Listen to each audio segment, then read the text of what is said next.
सुखदेव जी महाराज ने एक राजा को सुनाया। किसको? परीक्षित जी महाराज जी को सुनाया। और उनके साथ में जो भी बैठे हुए थे सब ने सुना, और साथ में श्री सूत जी महाराज ने भी सुना। और उन्होंने इस कथा का कितना सुंदर विवेचन किया है। इसमें कई संवाद हैं, जैसे रामचरितमानस में कई संवाद हैं।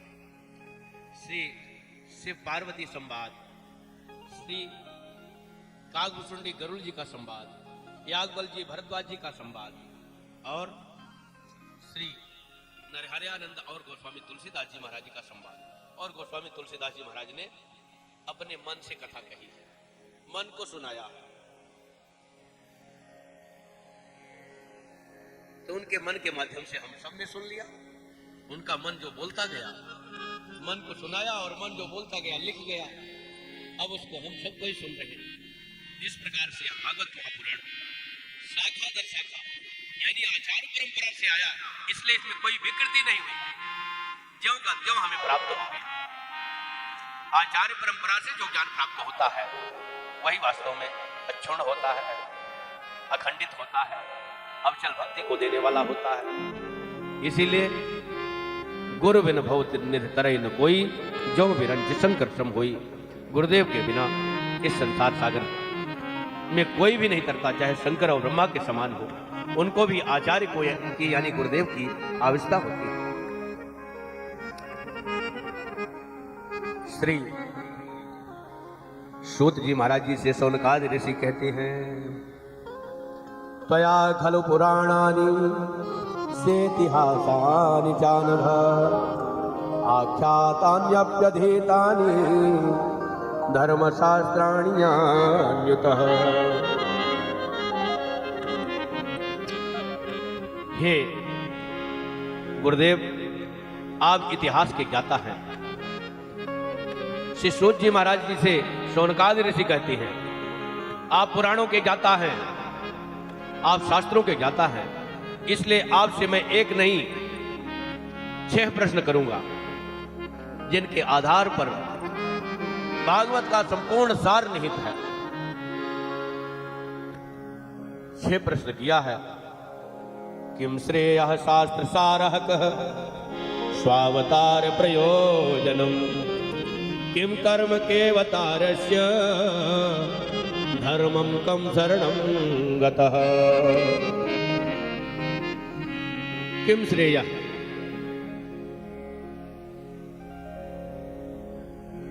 अपनाने योग्य क्या है, अर्थात सबसे बड़ा मानव का धर्म कौन सा है। शास्त्र सारः है, शास्त्र का सार क्या है। स्वावतार प्रयोजनम, भगवान के अवतार का प्रयोजन क्या है। और किम कर्म, मानव को क्या क्या करना चाहिए। के अवतारस्य, भगवान के कितने अवतार हुए।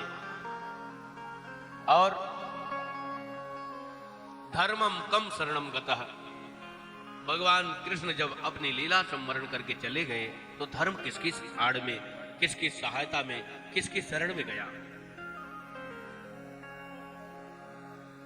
श्री सूत जी महाराज कहते हैं, मैं अपने गुरुदेव का ध्यान करना चाहता हूं। प्रथमतः गुरुदेव का ध्यान करूं, फिर आपके 6 प्रश्न का उत्तर देता हूं। गुरुदेव का बहुत सुंदर मंगलमय ध्यान किया है। यम प्रव्रजन्तमनुपेतमपेत कृत्यम द्वैपायनो विरह कातरया जुहावो पुत्रेति तन्मयतया सर्वोऽभिनेदुः तं सर्वभूतहृदयं मुनिमानतोऽस्मि। जो जन्म लेते ही संन्यास ले लिया, श्री सुखदेव जी महाराज कितने महान हैं।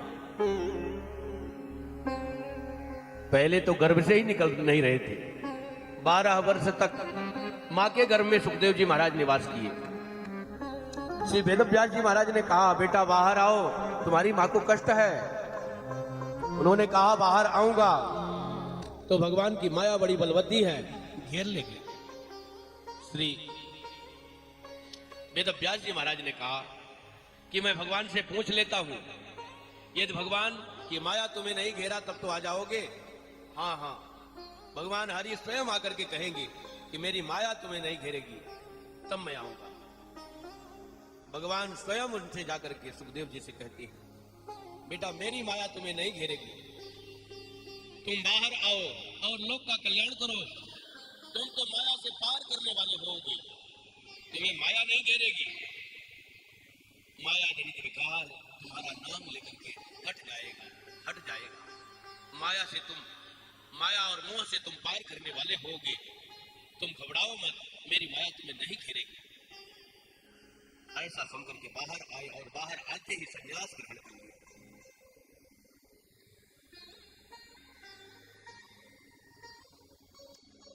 उन्हें सुखदेव जी महाराज जी को श्री वेदव्यास जी महाराज ने बुला करके कथा सुनाई और उन गुरुदेव भगवान से हमने जो शिक्षा प्राप्त किया है उससे मैं पूरी नहीं हूं, उससे मेरा उस उपकार से मेरा हृदय दबा हुआ है। अतः उन गुरुदेव को मैं बारंबार नमस्कार करता हूं। तम सर्वभूत हृदयं मुनिमानतोऽस्मि। श्री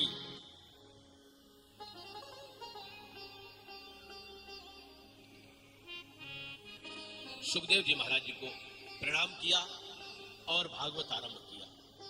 आइए हम लोग भी भागवत आरंभ करने के पहले अपने गुरुदेव को प्रणाम करें।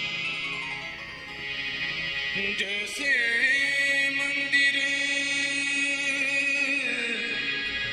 दीपक बिन सूना, नाही वस्तु न वेरा,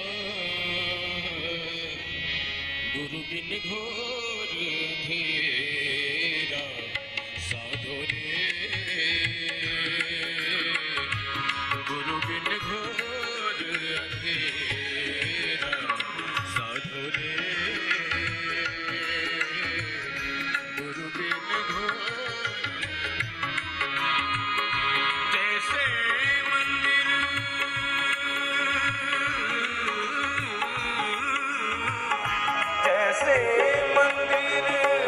दीपक बिन सूना, नाही वस्तु न वेरा, गुरु बिन घोर अंधेरा, साधो रे गुरु बिन घोर अंधेरा।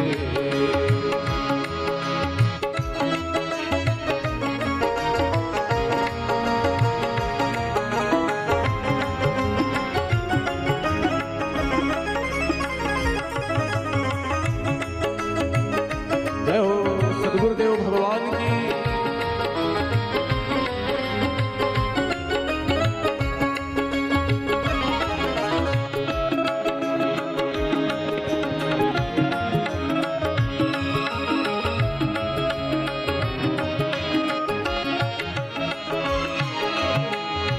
मिर्गा की नाभि में बसे कस्तूरी, मिर्गा की नाभि में बसे कस्तूरी, नाही मिरग ना बेरा,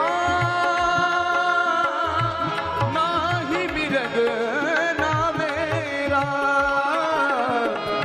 काफिल होकर फिरे जंगल में, काफिल होकर फिरे जंगल में, सूंघे घास घनेरा, गुरु बिन घोर अंधेरा, साधो रे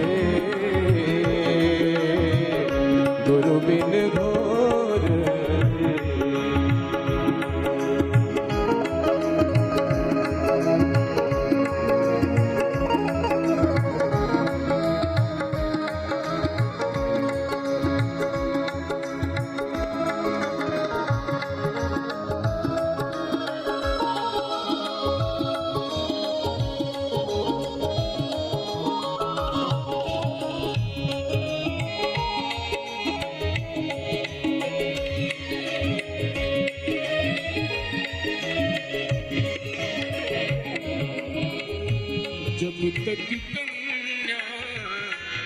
मत कवारी नाही पति का बेरा, नाही पति का बेरा, आठों प्रहर वो रहे आलस में, आठों प्रहर रहे आलस में, खेले खेल धनेरा, गुरु बिन घोर अंधेरा, साधो रे गुरु बिन घोर अंधेर, जैसे मंदिर दीपक बिन सूना, नाही वस्तु ना मेरा, गुरु बिन घोर अंधेरा, साधो रे गुरु बिन घोर अंधेर।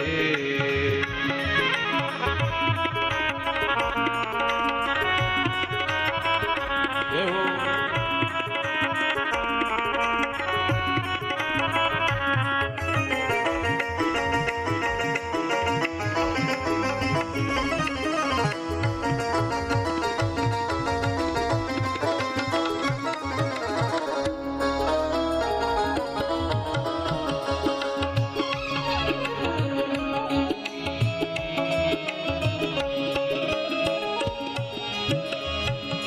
पत्थर माही अग्नि व्यापेरा,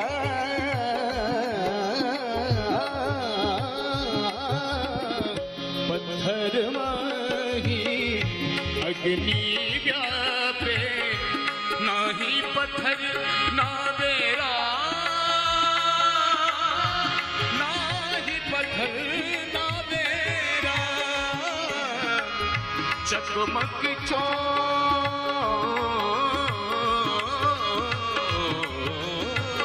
चकमक चोट लगे गुरुगम की, चकमक चोट लगे गुरुगम की, आग फिरे जो फेरा,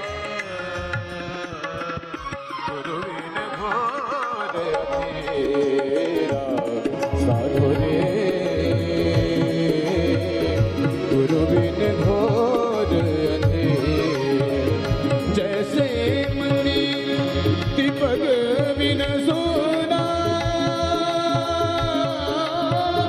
सोना,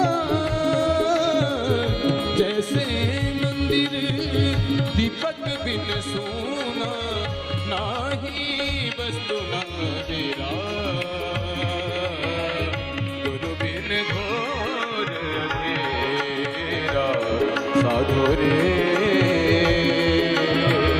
गुरु बिन घोर, गुरु बिन घोर, गुरु बिन घोर अंधेर। बोलिए भक्तवत्सल भगवान की जय।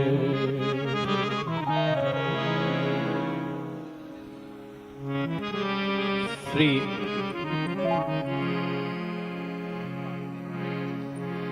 सूत जी महाराज महामुनि सुखदेव जी महाराज जी को प्रणाम करके शौनकादि ऋषियों के द्वारा किए हुए प्रश्नों का उत्तर देते हैं।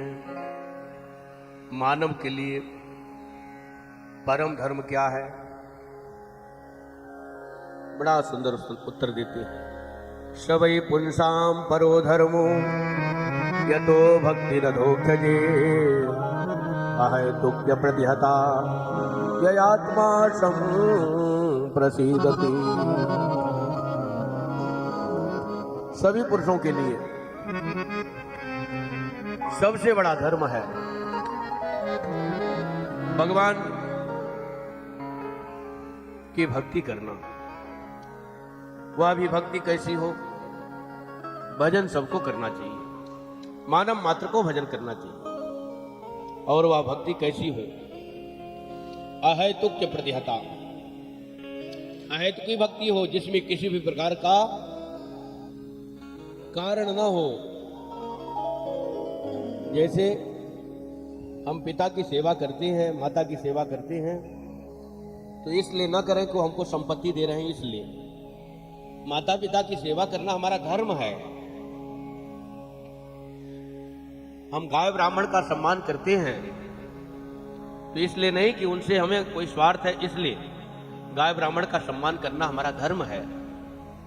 हम देवताओं को प्रणाम करते हैं, मंदिर में भगवान को दंडवत करते हैं, तो इसलिए नहीं कि हमारा स्वार्थ सिद्ध हो इसीलिए हम दंडवत करें। स्वार्थ सिद्ध ना हो तो भी दंडवत करना चाहिए।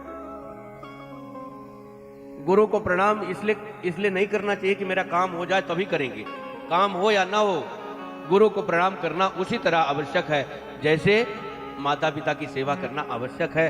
कुछ दे अथवा ना दे, निर्धन हो कोई माता पिता तो क्या उसको सेवा नहीं करना चाहिए अपने माता पिता की? जिसके पास है वो तो देता ही है, लेकिन जिसके पास नहीं है तो क्या उसकी सेवा नहीं होना चाहिए? उसकी भी सेवा होना चाहिए।